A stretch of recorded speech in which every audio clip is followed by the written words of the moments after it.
see you cry, lying there in that position. There's things you need to hear, so turn off your tears and listen. Pain throws your heart to the ground, and love turns the whole thing around. But no, it won't all go the way it should, but I know the heart of life is good.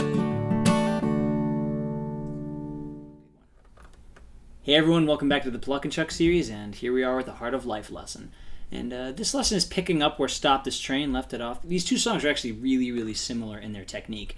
One of the really interesting things about the technique of both these songs is they both kind of have a three-part texture. There's melodies that they're playing sort of on these thinner strings, and then there's sort of a middle accompanying part, and then there's the thumb stuff going on. So this three-part texture that these songs create, it definitely takes a little while to get your hands around. It's really cool when you get it. This song is a little different from Stop This Train in that there's more melodies.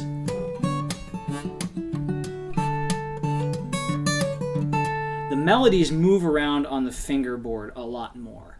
So your hands are going to get a little bit more flexible. And to me, this was like a really exciting suggestion when I first discovered it. I started messing around with improvising on melodies moving around against a bass line. It leads to some really cool things. So this is a very exciting technique lesson. We're going to expand on it a lot in the advanced lesson. But for now, I'm going to just show you how to play the song. One note. This song has a lot of funky stretches in it, and for some people they're going to be quite difficult. So I'm going to give you the version that, more or less the version that John plays, but I'm also going to give you some sort of simplified fingerings for the left hand for people with hands that are not quite so big that can't do the thumb voicings as well. And I'm also going to give you a version. It's not exactly the version John Mayer plays. There are other lessons on YouTube that do that, and there's also a really good score out for this. I'm not going to try to replace the score for this, because seeing the score of what John actually plays is really good. But this lesson is going to really focus on getting your hands doing as much of the melodic action as possible. This is going to maximize your pluck and chuck technique. That's kind of the version I've designed for this. It's almost exactly the same as what John plays. You can play it and sing it. You can also play the version I'm going to teach you as a finger-style solo, and it'll sound perfect. So this is a very versatile version I'm going to teach you. But if you want to learn more, I highly recommend picking up the score for this song. It's going to be very worthwhile. So the lesson navigator is down in the text box below. It'll explain how to get to all the different parts of the lesson. And it will start out by I'll slowly play through the song. So if you just want to kind of watch and learn, you can try that. And if watching and learning fails you, I'll go into all the detail. I'll start by explaining the fretting hand. I'll show you all the chords the way John plays them. And then I'll show you kind of the simplified version. And then we'll go into all the picking. I'll show you all how to play the scales and all the patterns for this song. And then at the final section, we'll put everything together and I'll show you all the details for how to play the song. So, yeah, without further ado, let's get into it.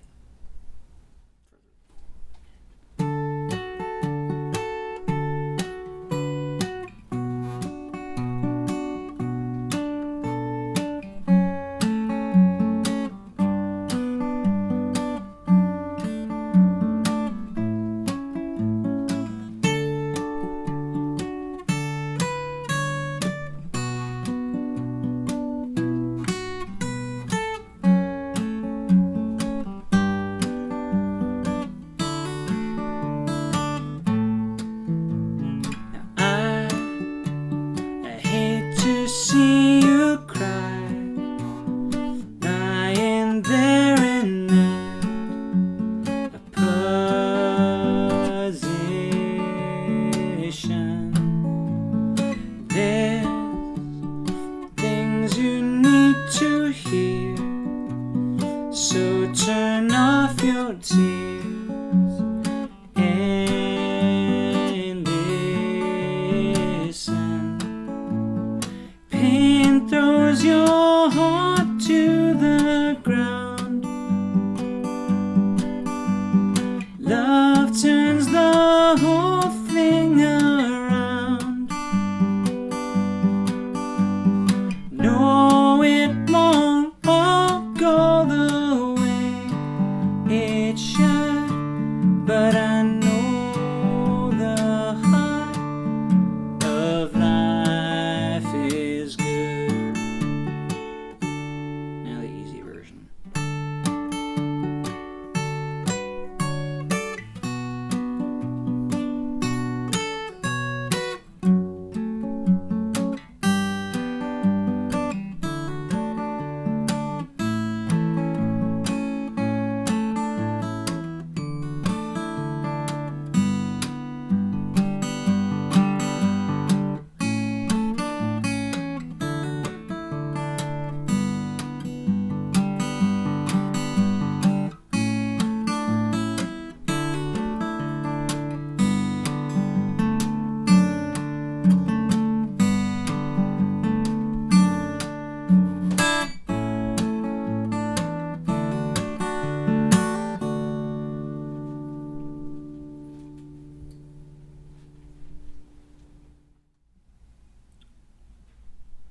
So the first thing I'm going to do in this section is show you the chords that John is using, and then after that I'll show you the melodies that go with each chord and all the little finger things that happen at the different parts of the song.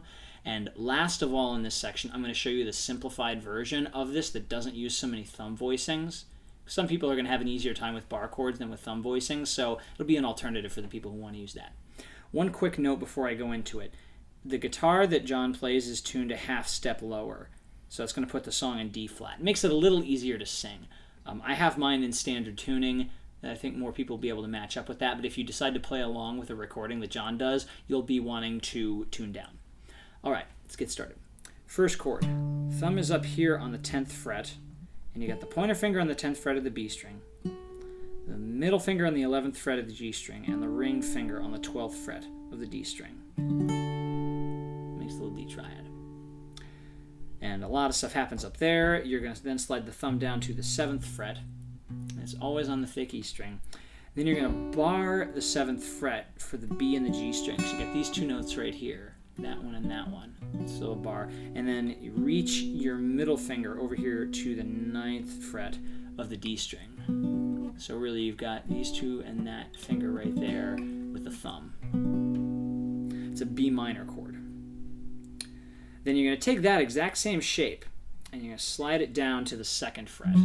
So now you got the thumb on the 2nd fret, the bar on the 2nd fret, and the ring finger on the 4th fret of the D string. You slide back up, and we're in the same shape we were up on when we were on the 10th fret. It's a G chord right here. 3rd fret, 2nd fret of the B string, 4th fret of the G string, 5th fret of the D string. And this is a G major chord. Then you're going to slide down, thumb around 2nd fret of the E string down here, pointer fingers on the 2nd fret of the D string, and you can use your pointer or your middle here on the 3rd fret of the B string. This is our old favorite D with the F sharp and the bass chord. And then the very last chord in the verse progression is an A up here. It's the major chord voicing we had for the D and the G chord before, except now it's on the 5th fret. 5th fret of the E string, pointer finger on the 5th fret of the B string, middle finger on the 6th fret of the G string, and ring finger on the 7th fret of the D string. So that whole thing fast. We started up here on the 10th fret, the major shape for the D. That's I hate to see you cry. Then we got this minor shape here on the 7th fret. Lying there in that. You got this F sharp minor chord down here on the 2nd fret. It's the same minor shape as we just had for the B minor. Up to the G again. And down to the D with the F sharp and the bass. And the words going along with that, it would be I hate to see you cry, lying there in that position. And it's just going to repeat the same thing. There's things you need to hear, so turn off your tears and listen.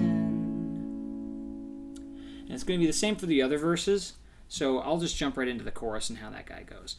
You have this A sharp for pain throws your heart. You can finger the D up here either with this bar, or you can use all the fingers. Either one will do. And then that major shape down here on the 3rd fret for the G chord. So again, this chorus is pretty much just 3 chords. It's this A up here. Pain throws your heart, the D there, to the ground. And then it holds the G for a bit. Repeats that cycle. Love turns the whole thing around. It's going to repeat that one more time. No, it won't all go the way. And then this is where it's going to change. It should. Let's go down to this D with the F sharp in the bass. Then back up to the G for, but I know. Back to the D with the F sharp. For the heart of life is an A. I usually play it here in the open position, but you can play it up here too. Is good. And for the very final thing, you're back up where you started the song, 10th fret. So I'll walk through the whole chorus once more real quick. Pain throws your heart to the ground. G. A. Love turns the whole thing around. G. A. it won't, D, I'll go the way, G. It should, D with F sharp, but I know, G, the heart, D with F sharp, of life, A, is good. It's the D. And there's no bridges or anything. I mean, you will, there's sort of a bridge solo, but it's really over the verse changes, so there's really no other chord material. And so unless you want to like design yourself a bridge or a solo, that's really all there is to the left hand for chords. Right, so now I'm going to show you how all the melodies work over those chords, because that's one of the most important parts of this song. So we're up here in this D shape, and this melody is going to go 10th fret of the B string, 12th fret of the B string, 9th fret of the E string, and then 10th fret of the E string. And then you're going to shift.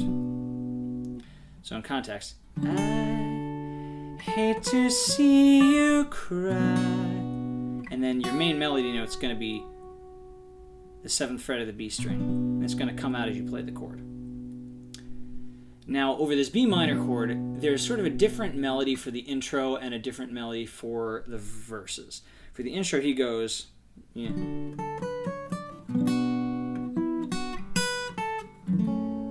And that goes, you're starting on the 9th fret of the G string, going to the 7th fret of the B string, then to the 7th fret of the E string. You can either get the A down here on the 5th fret of the E string or the 10th fret of the B string. I usually find this one easier to reach, but John uses this one.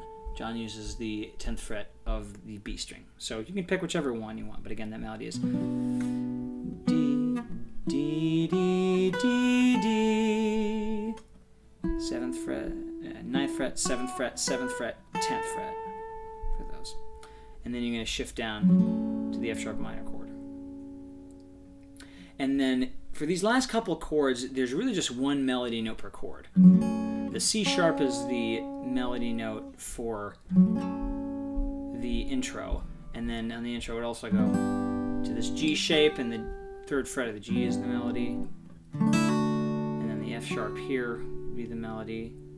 And then for the intro, it pulls off of the 2nd fret of the E string down to the 3rd fret of the B string. And then it comes down to this low A shape.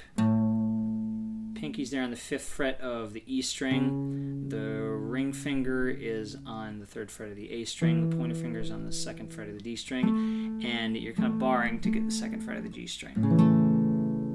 So that whole sort of intro melody would go down to this F sharp, and then you get the C sharp.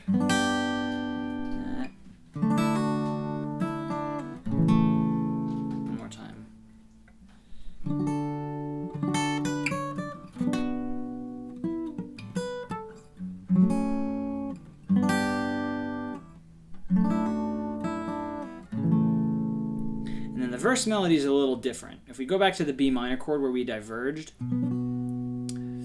instead of going down from this note and then back up, he's starting with this F sharp here, 7th fret of the B string. It's walking up like that. So he's got the pointer finger on the 7th fret of the B string, then the pinky goes up to the 10th fret of the B string, ring finger then on the 9th fret of the E string, and then pointer finger on the 7th fret of the E string. So he's going lying there and sliding down here too. That. And what I'm doing here is I'm just barring the 2nd fret of the thinnest 3 strings, and this F sharp here is my melody note for that. Slide up to the G for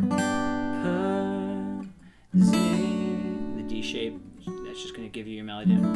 Position. Then a regular old A chord. If you have the open thin E string, that's your melody note. So one more time, I'll walk through the verse melody, what it looks like. I hate to see you cry, lying there in that position. And John usually uses his thumb down here for this chord. It's not really necessary, but he does tend to have his thumb down here on virtually every chord. So it's whichever way you want to do it. And then I think we're ready to go on to the chorus melody, because the second verse is going to, or at least the second part of each verse is just going to repeat the same melody. There's things you need to hear, so turn off your tears and listen. So here we go with the chorus melody. If we're doing the voicings that are up here on the neck, we have this A shape. We're starting on the 6th fret of the G string, going up to the 7th fret of the G string,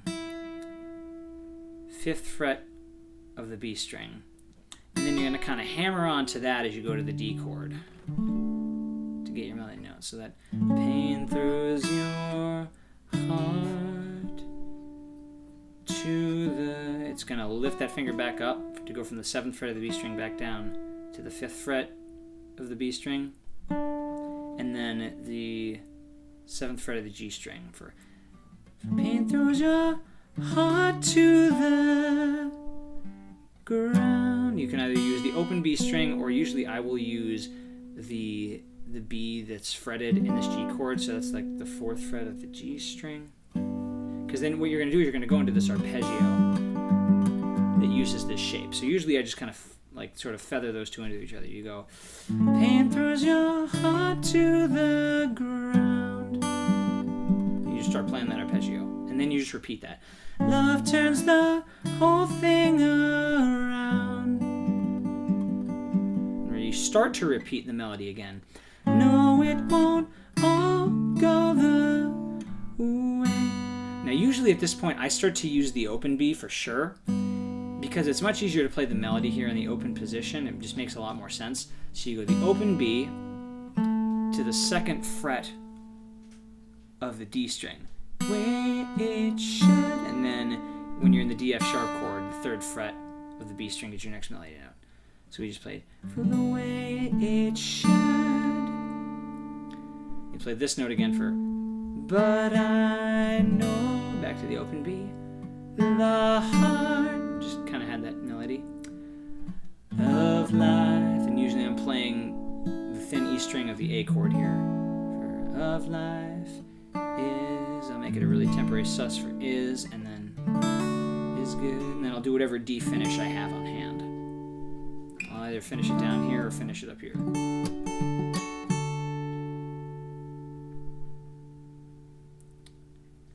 So let's walk through the whole melody for the chorus real quick. We're starting out with Pain Throws Your Heart. Pain throws your heart to the ground. Love turns the whole thing around. No, it won't all go the way. We're using the open B now. It should, but I know the heart of life is good.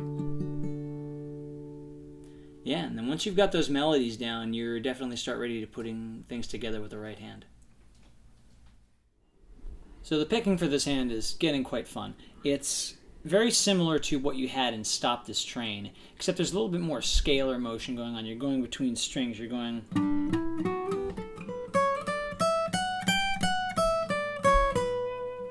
You know, often with your chucks, you'll just have pattern.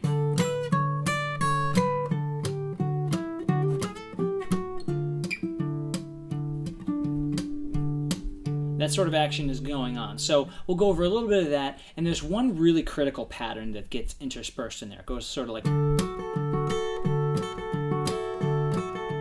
You'll notice a lot of the patterns in this song are just a mixing of... and then the scale. Mix that pattern. Scale again.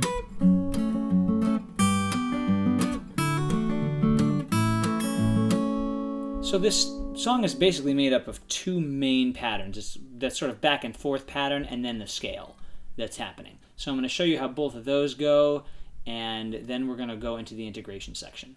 So the first thing you're going to want to do, we're going to do this back and forth pattern first. So I'm fingering this D chord here that I have up on the 10th fret. If you want to, actually, you could drop the thumb and just play the open D string for this, because we're really only going to use two fingers. I'm putting my pointer finger on the 10th fret of the B string and my middle finger on the 11th fret of the G string. So you could play the open D if you wanted to. So we've got our thumb groove going. It's a quarter note groove. 1, 2, 3, 4. 1, 2, 3, 4. Nothing fancy there. Make sure you got a good sounding plant there. And for the first stroke, thumb and the middle finger are going to be together. playing and the middle finger's playing the B string. And then on the chuck, the pointer finger is going to chuck here on the G string. So that goes with your thumb slap. So your first two strokes are thumb and middle, thumb and pointer. So see if you can get those going. Thumb, middle, thumb, pointer. Thumb, middle, thumb, pointer. Thumb, middle, thumb, pointer. Thumb, middle, thumb, pointer. So once you've got that down, just those first two bits of strokes, and right after the chuck, the middle finger's going to pluck. So it's together, together, and then the middle finger's by itself. See if you can play along with me.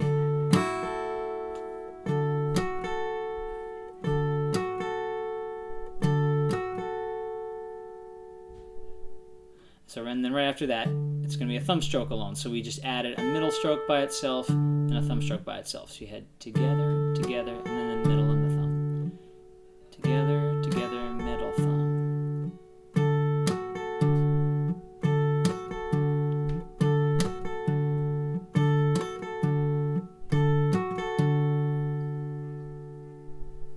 So once you've got that much down, the last two strokes are a pointer finger pluck by itself, and then on the chuck, you can either have your pointer finger chuck the B string, or I usually have my middle finger chuck the B string. Depends on what you're comfortable with. But so those last two are just pointer pluck, chuck the B string.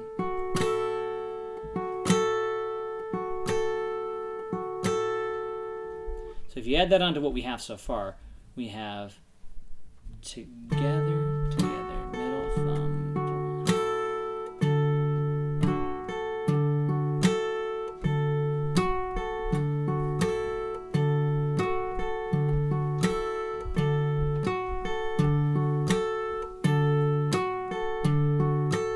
so see if you can speed that up a little bit, so when you're really comfortable with it, you can play it at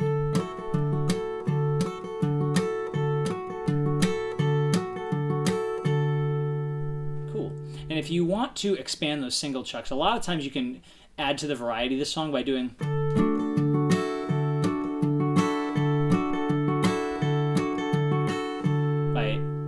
chuck strumming instead of doing single chucks too. But it's good to have the control to do single chucks, because what we're doing now, when we get to the scale part, everything has to be single chucks. For every one of these melodies, every one of those chucks has to hit one note pretty much and one note only. So you can either do this with just your pointer finger, or what I'll often do is I'll use the pointer finger on the G string, the middle finger on the B string, and the ring finger on the E string, whichever works for you. But for now, I'll show you everything using just the pointer finger, because I'm going to guess a lot of people are going to pick that method. So if we're looking at, we just played, to play this first figure, we have the scale I taught you before. We're plucking with the thumb, and then we're chucking with the thumb to get that beat right there. So you can get just those first two notes. And then when you're ready, add on a pluck on the thin E string to the next note, and a chuck on the E string. So we get a pluck on the B, and a chuck on the B, and a pluck on the E, and a chuck on the E. And that's the scale. It's just 4 notes. 1, 2, 3, 4. 1, 2, 3, 4.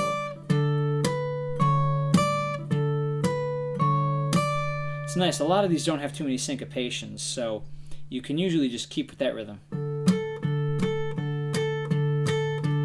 1, 2, 3, 4. 1, 2, 3, 4. It makes it pretty easy to get around.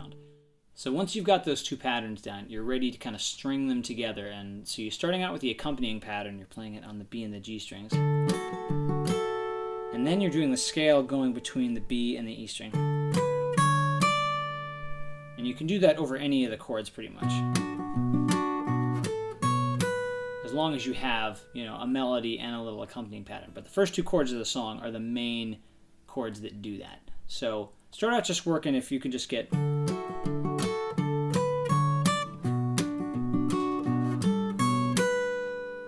Even just getting that down is a really, really good start. So see if you can work that together. When you can put those two patterns together comfortably, you're ready to tackle the rest of the song, because that covers most of the material you're going to need. So once you've done the fretting material and the picking material, You're ready to start putting them together. And a lot of what we have here is just interspersing the accompanying pattern with these scales.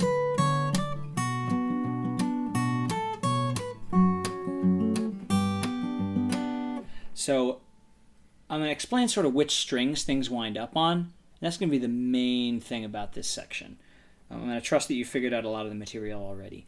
So the first thing I'm going to explain is how to play sort of the intro. And that's imagining you've taken the melodic line that's normally played on the lead guitars.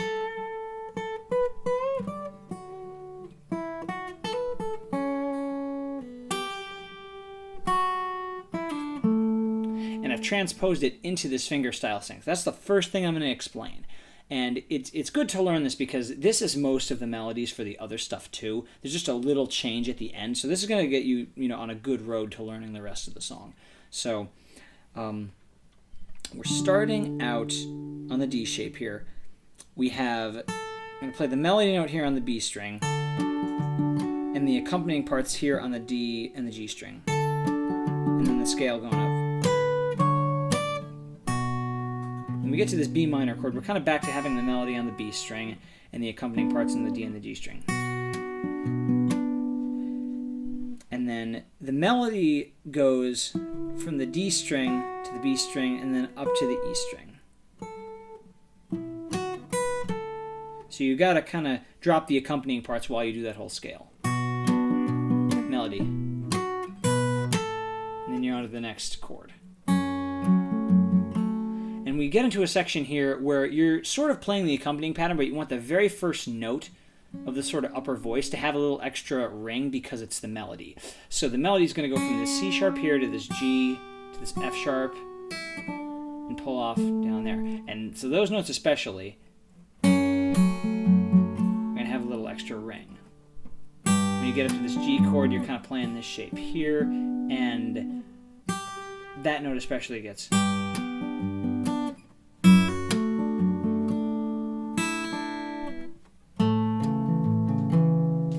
See how I'm taking that first note of the pattern and just giving it that little extra. And when we get to this G chord, we're shifting the fingers up. The fingers are up on the thin E string, the B string, and the G string now. Keep it that way for the D chord. Then you're going to pluck the open E string and then the third fret of the B string because the melody's going down. And then you're going to start this new chord with this A down here that I showed you. And the melody note is there on the G string. Your accompanying notes are now all the way down on the A and the D string. That's really the only place for them to go. There's really no other space for them to fit in on the strings. So to accompany this melody, we've kind of brought everything way, way, way down. It's a little unusual, but it gets the whole melody in. So if I show you that whole intro one more time, just the whole thing connected.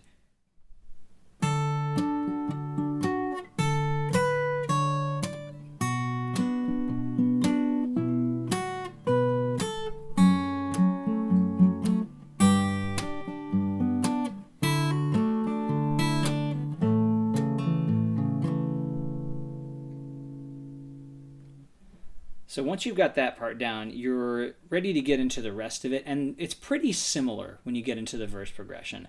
The beginning is exactly the same. I hate to see you cry. Now the melody is going to be different here. It's going to go... Remember I showed here how it kind of goes up from the B string and over the E string? So the accompanying is still the same, but then you got the different melody. And now the melody is going to stay on the thin E string now. I'm just kind of barring here on the second fret, and the melody note is right there. So my accompanying notes are now on the B and the G string. So you're kind of on these thinnest three strings for that chord and for this next couple chords too. G chord's the same way. The D chord's the same as that. And the A chord. You see how it's just these thinnest three strings for each one of those chords. Same right-hand pattern exactly. By the time you get down to this F sharp chord, you get in that position. And the really only thing that's going to have to change on the right hand is your thumb is going to have to move around for some of these different bass notes. For this F sharp chord, it's definitely on the thick E string. The G, it's still on the thick E string. You can either do the open D for the bass up here, or you can do this F sharp down here. Either one is fine. And then your thumb's got to be on the A string for the A chord. So then I'll wrap up that whole section right there. I'll show you how the whole verse goes really slowly. I hate to see you cry, lying there in position.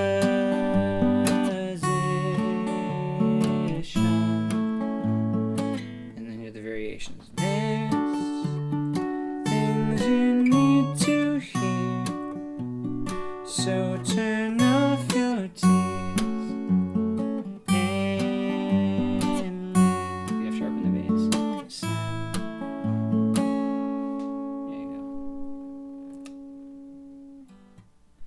So once you've got that much down, now we're into the chorus. And the chorus is a little different. The chorus is got this melody, and there's little notes that you want to interpolate in there. You can kind of interpret this however you want, but generally the strategy you want to have is if there's not a melody note going on, you usually want to fill in between it.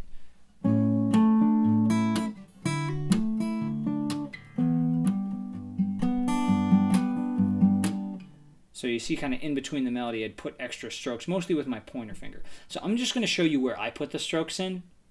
And these are close to where John put the strokes in, but these definitely work pretty much no matter how you slice the cake. So if we're here playing this melody, right after the C sharp, I'll put in an A in there. It's the one note I'll add into this first section, right there. And then we get to the D chord. Put in an A right at the beginning too. So basically for these first, pain throws your heart to the... There's really just that first A, usually on the same fret, that I'm going to throw in between the low melody notes. Pain, there's the note, throws your heart, A to the... And then when you get to the ground, there's this kind of rolling arpeggio that he does. And you can either do it on the open strings here, or he does it on the fretted notes. And let me show you how the pattern for that goes. He's still got the thumb doing the normal thing. And you want to start with the thumb and the ring playing together. And then you're going to start with the arpeggio going from the pointer and then the middle and the ring. It's kind of ascending like this. So it's thumb and ring together, and then rising up from the pointer through the middle of the ring. If you put in the chucks, you're always going to have a chuck on the middle notes. So you can either use your pointer finger or your middle finger. I like to use my middle finger, because then that middle finger is always doing that chuck on the G string. So see if you can play along with me doing this. The thumb's going, and then we add the fingers.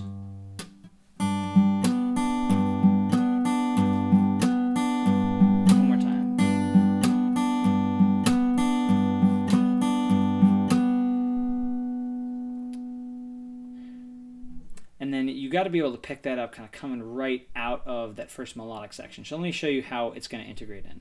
You're going to go, pain throws your heart to the ground. And here it starts. Repeat that. Love turns the whole thing around. Arpeggio.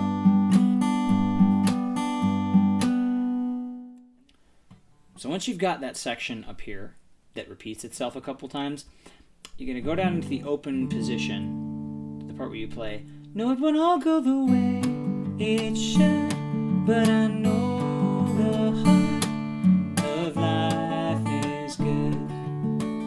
Now usually when John plays this, he just sort of comps his way through the section.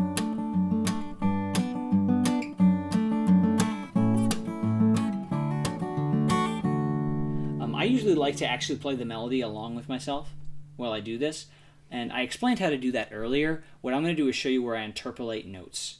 I only add a few, just to fill out the texture a little bit. Usually after I play, no, it won't all go the way, before it should, I'll put in these two notes. I'll chuck the D, the open D string, and then I'll pluck the G. Just like that. So if I've gone, no, it won't all go the way, right here, it should. So I got those two in there. And right before I play But I Know, I'll just chuck the open D once. So it looks like this. The way it should. Right there. But I know. And those are kind of the two main things that I do, because I kind of repeat those two interpolations again. So if I start from no, it won't all go the way, these two notes, it should, and a single D, but I know, and those two notes again, the heart, and then that open D again. So you see I did those two interpolations kind of in the same place twice. And then, now I'll play that one more time just to make sure it's totally clear. I'll come out of the section before it. No, it won't all go the way. Two notes, it should D, but I know. Those two notes, and the D of life. And now to get into this last section, I'll sort of chuck of life. And I'll chuck the D chord because it's kind of a sus leading to the A. So I'll chuck strum the D chord and then pluck a bunch of the notes from the A chord. I usually pluck the the thinner 3 strings, but you could pluck them all. It almost doesn't matter how many. So you've gone the heart of life, and then I'll just stick in 2 more notes right there. Just how I kind of chuck the D and the G open. Now I'm chucking the D and the G string, but now I've got my fingers down in this A shape. So I've gone of life. And add those notes in there. So one more time. So I've gone of life is good. So it's just those 2 extra notes over that last little bit that are in there. And you can either end it with up there, or you can end it. That's the ending I like to use, but either one will sort of get you through it. So let me see if I can show you this whole chorus really slowly. Make sure you stay with me. So we're starting from pain. Pain throws your heart to the ground. Love turns the whole thing around.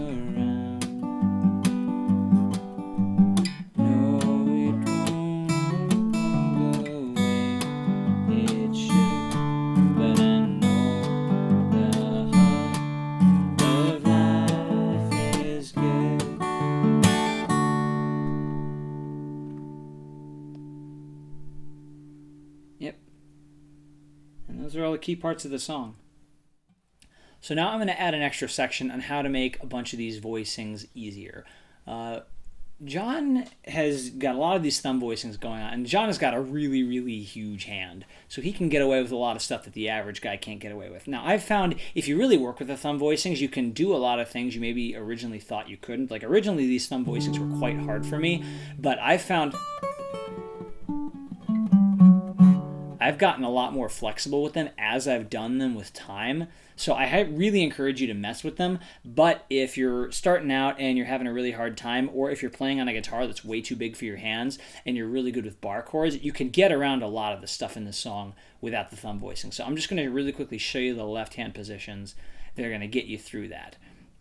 So, we're starting up here with this D chord here. You can just, bar on the 10th fret, use your ring finger and your middle finger here on the D and the G string. And, that'll give you the same chord.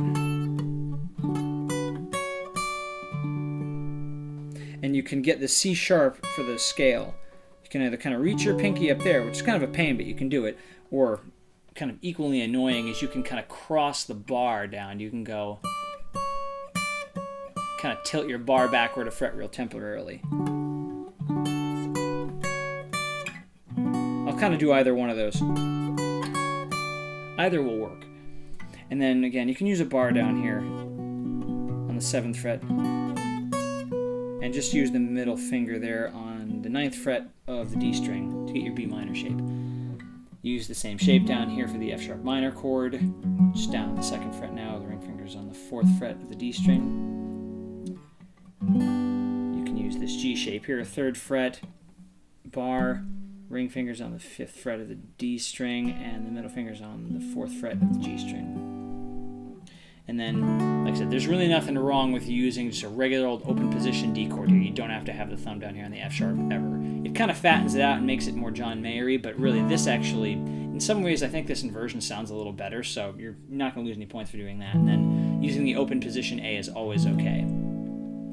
And when you're doing the chorus part, rather than playing all these voicings up here, you can just play, the A down here.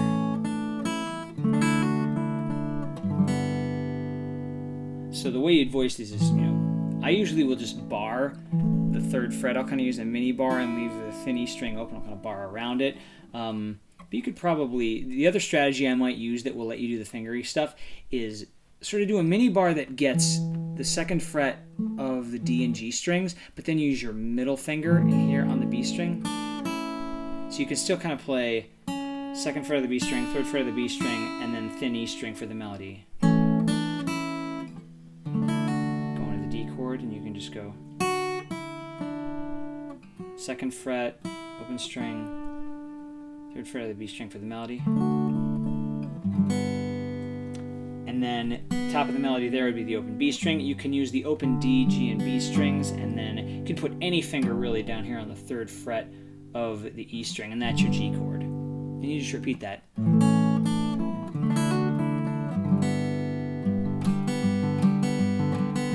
Time. And this is the part I showed you before. This is the one part where I think it's really good to have the thumb voicing if you can, because the melody is up here on a D, and you've got D's and A's in the chord up here, but the F sharp being down here kind of fills it out. So if you really want to not use the thumb, I would maybe use this D if you can, but this D gets a little bit cumbersome. The way it should, but I know the heart of life is good. This D would be sort of a C shape where you're barring the 2nd fret. So your pinky's on the 5th fret of the A string, your ring finger's on the 4th fret of the D string, your pointer finger's on the 2nd fret of the G string, and your middle finger is on the 3rd fret of the B string. Like I said, you can do that. I don't really recommend this D voicing, but if you really have a hard time with the thumb voicing, it's a possibility. And that will get you all the notes that you need, and you'll still have the F sharp in a place where it kind of fits with the chord. So see if you can work around those different things to kind of make this a little easier for you. And once you're really good at it, I find I mix them up a lot. I really like to play this thumb voicing up here. But I really find getting around this B minor with the thumb is really difficult. So I'll often, I'm still already in that position, but then I'll switch back to the thumb down here. Every time I play this, I'll usually get through it a different way depending on what my hand wants to do. But once you get comfortable enough with it, they actually open up different melodic possibilities. So as you get more advanced, especially if you watch the advanced lesson for this video, I'll show you how different hand positions and different chord shapes will lead you to different melodic ideas. So that's more fun coming in the future. But until then, have fun with the John Mayer stuff, people. Have a good time. Bye-bye. I hate to see you cry, lying there